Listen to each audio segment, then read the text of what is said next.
Now let's talk about what's new this morning. A movie starring Mark Wahlberg is based on an incredible true dog rescue story. Our Mark Allen is catching up with his furry co-star. He's live at the Yolo County Animal Shelter.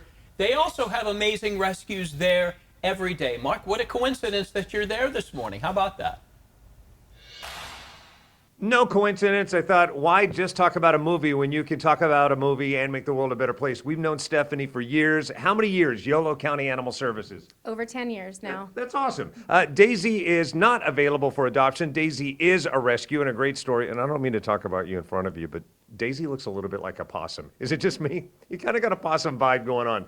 Regardless, Daisy has had a great journey, and a great journey is the subject of Mark Wahlberg's new movie. It's called Arthur the King. It's based on a best-selling book about this extreme marathoner that meets a dog that follows him for hundreds and thousands of miles. You can see the movie in theaters everywhere this weekend. I caught up with the greatest acting talent of all time, the dog that was in the movie, Yuki. We talked. Take a listen. I'm told there's a moment after you guys wrap that he actually went to the trainer and said, "How much for the dog? Look, I will throw you millions. I'll do anything. Can I please have the dog?" But you said nothing doing.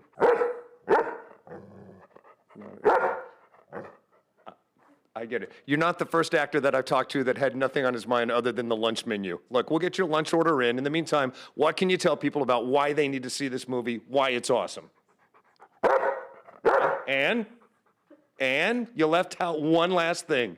There are no meatballs over there. Everybody knows the meatballs are over there. I love you too, brother. I want some meatballs too, lady.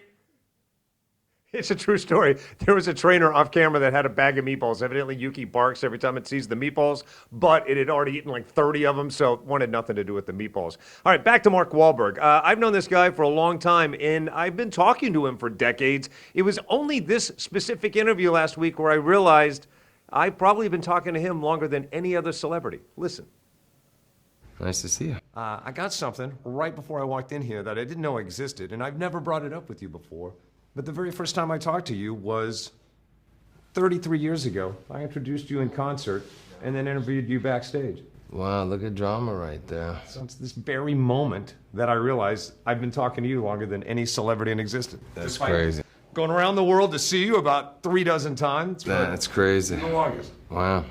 So I'm kind of like that dog. You throw me a meatball, I'm going to be forever loyal to you, forever championing your cause. Well, I appreciate that, my brother. That means a lot to me. Good to see you here. Thank you.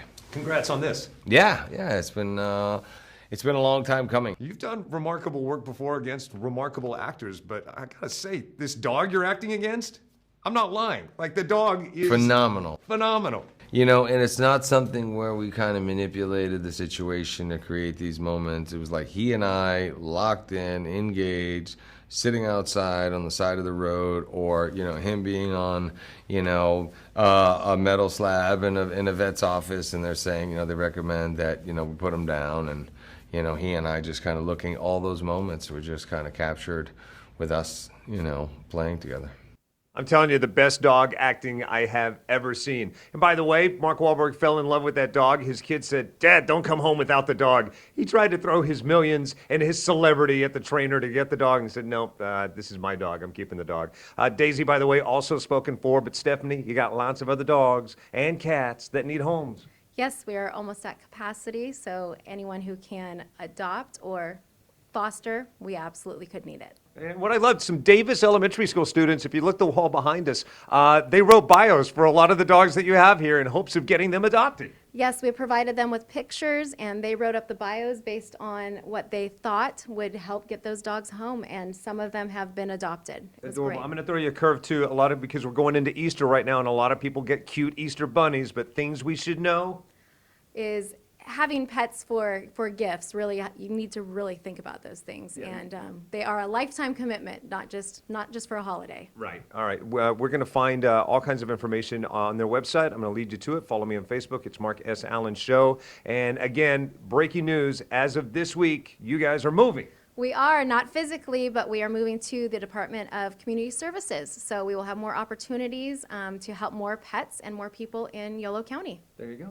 Make a change. Have your own journey with your own pet. Find them here. Back to you. All right, a lot going on there. All right, thank you, Daisy. Good to see Daisy. Daisy's not adoptable. Daisy's good. Daisy has a home. Daisy's good today. All right, thank you, Mark. And if